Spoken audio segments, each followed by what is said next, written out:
बंद कमरों में बैठे जनप्रतिनिधि जब बाहर निकलते हैं तो क्या इसलिए निकलते हैं कि अधिकारियों पर अपना रोब झाड़ सकें?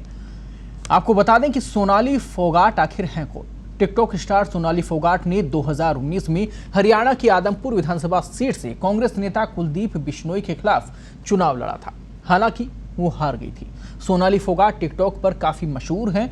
वो आए दिन अपने वीडियो टिकटॉक पर पोस्ट भी करती रहती हैं। उनके वीडियो सोशल मीडिया पर खूब वायरल होते हैं।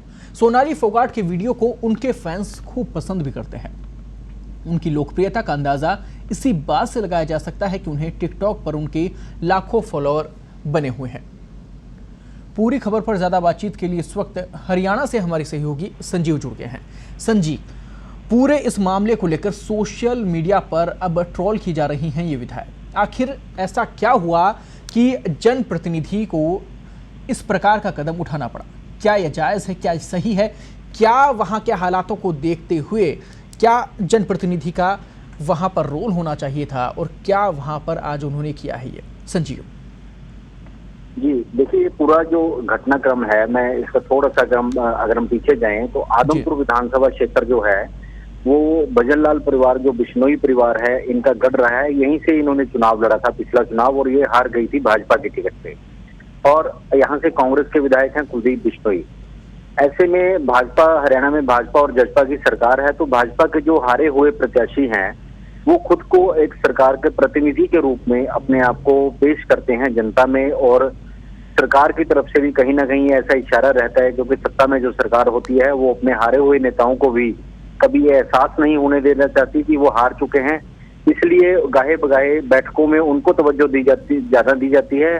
कमोबेश विपक्ष के जो विधायक जहां से जीते होते हैं उनको कम दी जाती है। ऐसा ही कुछ घटनाक्रम आज शुक्रवार को यहाँ पे हुआ। हिसार की एक बालसमंद अनाज मंडी है, तो सोनाली फोगाट जो राजनीति में उस स्तर पर सक्रिय नहीं है जिस स्तर पर सामान्य तौर पर सक्रियता रहती है नेताओं की।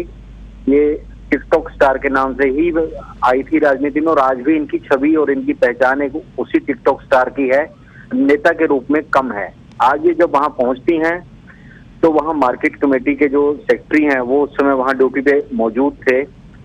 अचानक से एक वीडियो वायरल होता है जिसके बाद ये पूरा मामला आता है, और उसमें इन्होंने मार्केट कमेटी के सेक्रेटरी पर एक आरोप ये लगाया कि उन्होंने अभद्र भाषा का उनके प्रति इस्तेमाल किया, जिसके बाद ये तैश में आ गई।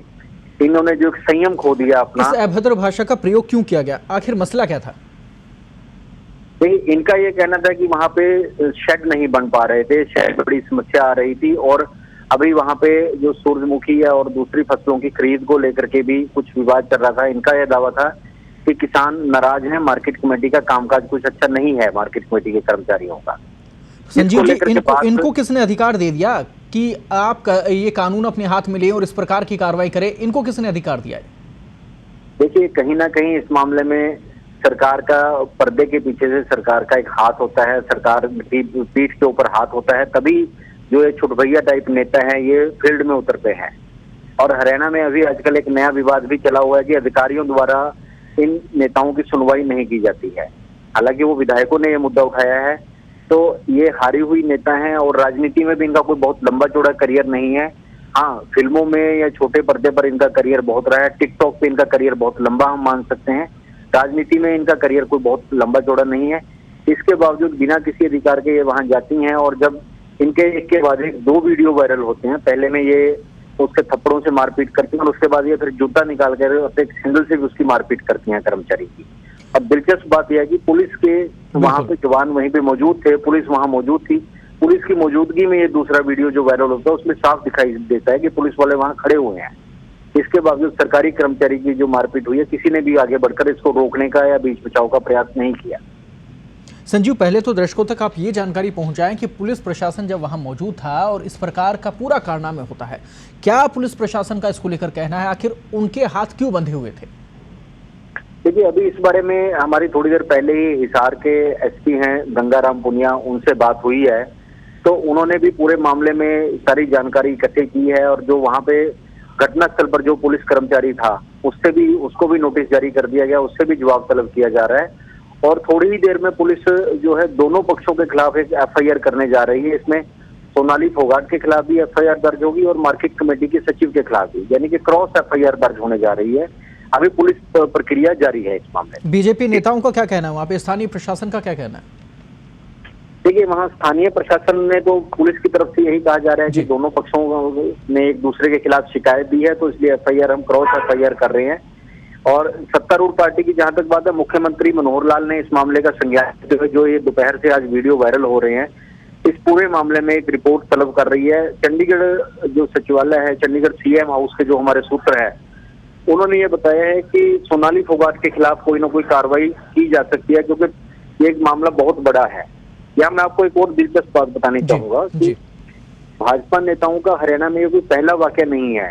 हिसार के ही एक नेता का कुछ दिन पहले एक वीडियो वायरल हुआ था। हिसार के जिला महामंत्री हैं, उन्होंने एक एसडीएम स्तर के अधिकारी को धमकाया था लॉकडाउन के दौरान, और मामला सिर्फ एक कार की पार्किंग को लेकर था जी। तो ये इस तरह की कई घटनाएं हरियाणा में पिछले दिनों में देखने को मिली हैं कि जो सरकारी कर्मचारी हैं, सरकारी अधिकारी हैं और वरिष्ठ लेवल के अधिकारी हैं, एसडीएम स्तर के अधिकारी हैं, उनके साथ भाजपा के जो नेता हैं, इसको सत्ता का नशा ही कहा जाएगा और कुछ नहीं। इनका मकसद क्या निकल के सामने आता है? जनता इनका चुनाव करती है। पहली बात तो ये वैसे भी हारे हुए हैं, और इसके अलावा जो अगर इस प्रकार के नेता अपनी दादागिरी वहां पर दिखाते हैं, उसका मकसद क्या है? जनता उनका चुनाव कर रही है ताकि उनकी मदद की जाए सरकार के माध्यम से, ना कि इस प्रकार की दादागिरी वहां पर की जाए। क्या वर्तमान जो मौजूदा सरकार है ऐसे मसलों को लेकर क्यों सख्त नहीं हो पा रही? आखिर उनकी मजबूरी क्या है वर्तमान सरकार की? देखिए, अभी मौजूदा सरकार की तरफ से जो आजकल फिलहाल इस घटनाक्रम में केस हुआ है, इसमें मुख्यमंत्री ने रिपोर्ट तलब कर ली है। हिसार के डीसी और एसपी से दोनों से ही रिपोर्ट मांगी गई है, और मार्केट कमेटी के जो वहां पे इंचार्ज हैं उनसे भी रिपोर्ट मांगी गई है। तो माना यह जा रहा है कि देर रात तक हरियाणा सरकार इस बारे में कोई ना कोई फैसला ले सकती है। क्योंकि एक मैं आपको यहाँ बात और बतानी चाहूंगा कि सोनाली फोगाट जो है, उन्होंने जितना भी समय राजनीति में लगाया है वो दिल्ली दरबार की राजनीति की है।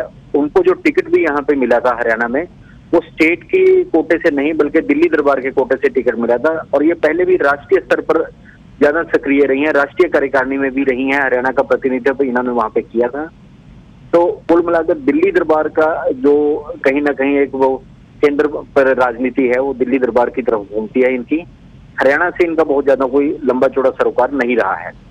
चाहे गलती कुछ भी रही हो, लेकिन कानून हाथ में लेना किसी भी जनप्रतिनिधि को, इसके लिए कोई भी यहाँ पर ना तो उन्हें आदेश दिया गया है और ना ही उनके पास ये अधिकार है।